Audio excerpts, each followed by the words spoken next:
Hey guys, welcome back to another episode of The Retro Kid, where we review, repair, and talk about retro tech.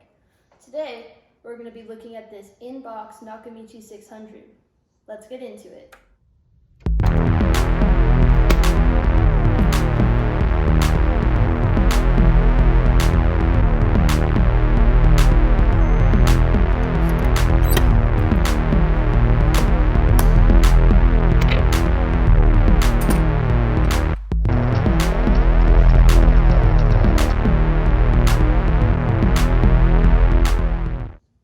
The Nakamichi 600 was originally released in 1975 and is a two-head cassette deck, meaning that it has a playback and record head as well as an erase head. It has Dolby Noise Reduction B and can play both Type 1 and Type 2 cassettes. This Nakamichi 600 I bought at the Alameda Antique Fair for $160 last year. It still has the original box, and that's what we're going to talk about right now. So this box is super cool because this actually still has all the shipping labels that were on it when it was new. So you can see over there it has a Japan Airlines shipping label, and that's when it was shipped from Japan to the United States. And you can see it actually says LAX. So that's of course the Los Angeles International Airport, and that's where it got shipped to probably. So over here on the box you can see that it says Nakamichi 600. Nakamichi Research, and as well as this cool Nakamichi Made in Japan sticker. And for some reason, some of it is actually covered by tape. So if we peel back the tape a tiny bit, you can see Los Angeles and CB1282. I'm not sure exactly what that number is, but if you guys know, you can let me know. And yeah, so you can see this curvy purple shape that's underneath all these stickers is actually half of the Nakamichi logo. If I rotate the box here, you can see the other part of the Nakamichi logo. And you can also see Made in Japan. You can see the serial number of the cassette deck that's in here, as well as the voltage of the cassette deck.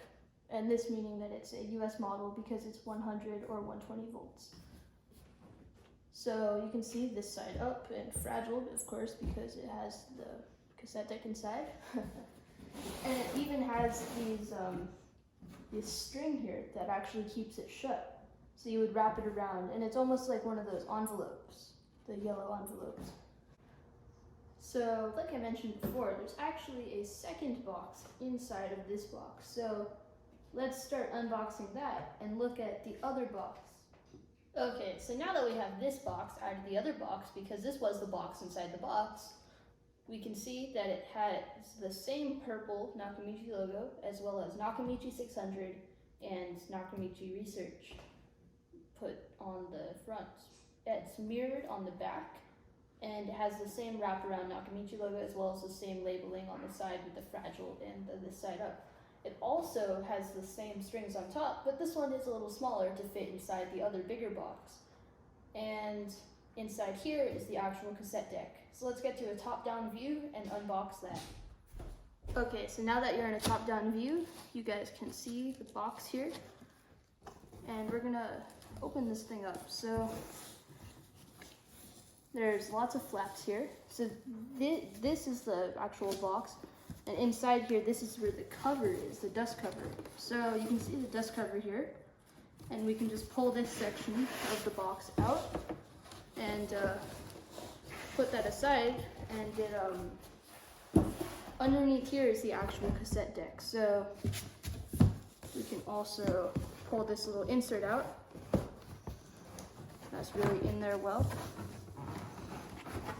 Don't want to force anything because this is over 40-year-old cardboard. But good, there we go. So now that this is out, you can see that there's foam on the inside to keep everything nice and padded. And here is the actual cassette deck. So like I said before, I didn't come with any of the manuals, so I don't know where they would be in the unboxing process. But here's the cassette deck. So I'm gonna go ahead and pull this out and then bring you guys back to a normal camera view, and then we can look at some of the features of this deck. Okay, now that we have this Nakamichi 600 cassette console out of the box, we can take a look at some of the features of this deck. Starting off with this dust cover.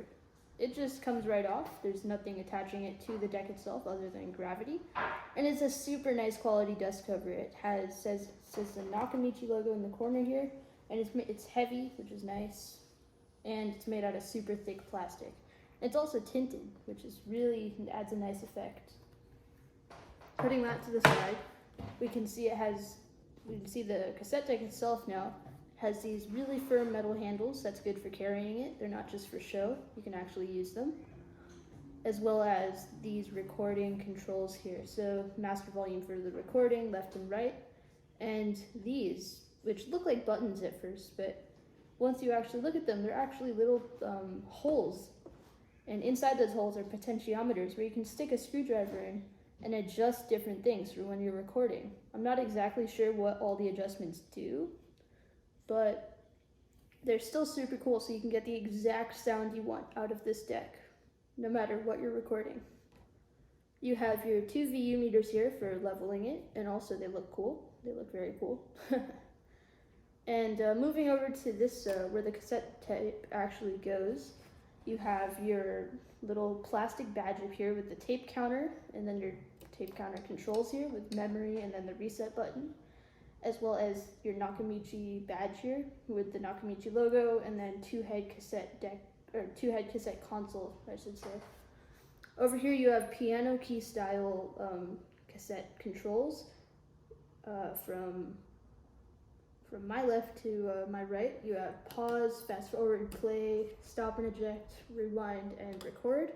Now the pause on this deck doesn't actually work. For some reason the button just doesn't go all the way down no matter what. No matter what I do, even if I'm playing a cassette, it just won't pause. So I'll take a look at that in my next video where we take this apart and replace the belts and stuff. But for now, there's just no pause. Now, another thing this deck has is, like I said before, these piano style keys. And since they have these metal tops to match the rest of the deck, they're actually just glued onto the plastic keys, which are underneath them.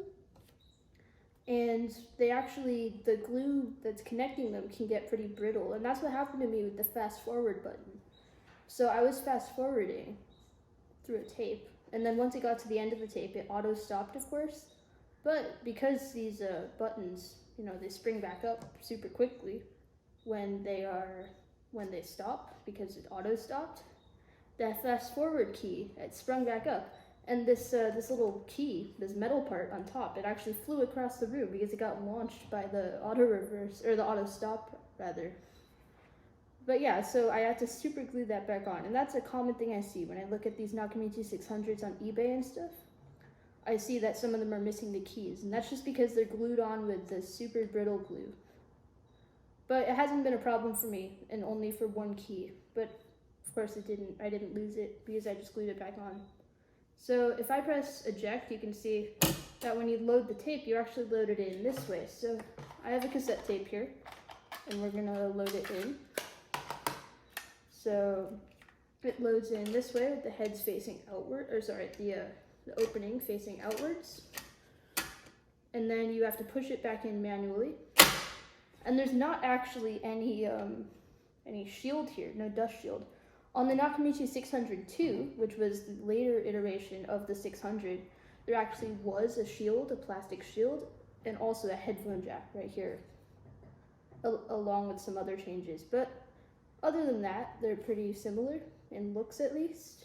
And if I press play, you can see this deck does actually play. Everything works, but you can see again, there's no pause. And then also the speed can be a little not reliable at times. But you can see if I turn the output volume down, I guess you can't hear it because it's not through the speakers, but that would adjust the volume. And yeah, so it plays tapes well, but it has those underlying problems. So that's everything for the front, and now we can check out the back of this deck. Okay, so now that you guys can see the back of this deck, you can see this circuit diagram. So that's a cool feature. It's just a diagram of everything you need to know about the internals of this deck, just in case something went wrong and you had to troubleshoot.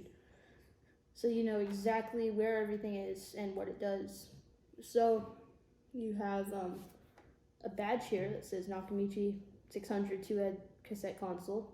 It actually says that so many places on the box and the deck. So there's one on the front, one here, and then another one down there. I don't know why they needed two on the back, but they did, and that's what they did. So moving down below here, you have this power cable, which is super long. It reaches all the outlets pretty much.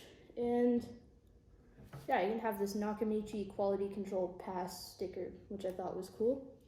And then you have this switch here, which toggles 100 versus 120 volts, depending on where you are in the world, and depending on what power there is. So you also have these inputs and outputs here for recording and playback that you would plug into the receiver. And then you can listen to cassette tapes. So that's pretty much it for the back. It's pretty standard, and it has all the regular things you would expect. So here it is, the Nakamichi 600 two-head cassette console. If you enjoyed this video, please consider subscribing and leaving a like on this video. It really helps it out. And yeah, for the Retro Kid, I am the Retro Kid. Thank you for watching.